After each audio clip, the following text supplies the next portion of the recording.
જય ભોળાનાથ. ગાંધીનગર મવડી રોડ ઉપર રામ ભારતી ચોકડી ઉપર ભગવાન ભોળાનાથનું આ પવિત્ર મંદિર આવેલ છે. હવે આ મંદિર કેવી રીતે બન્યું એની તમને સત્ય ઘટના જણાવું છું. તમે ધ્યાનથી સાંભળજો. ગાંધીનગર મવડી રોડ ઉપર અંબોડ નામનું ગામ આવેલ છે.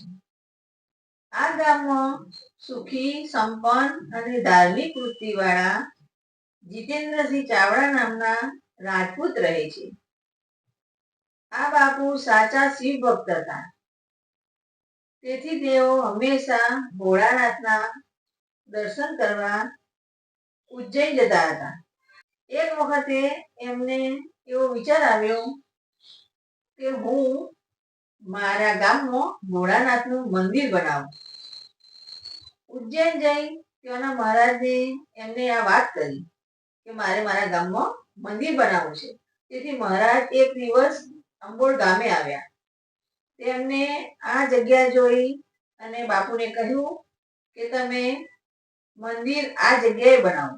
મહારાજનું કહ્યું માની બાપુએ આ મંદિર આ જગ્યાએ બનાવવાનું શરૂ કર્યું.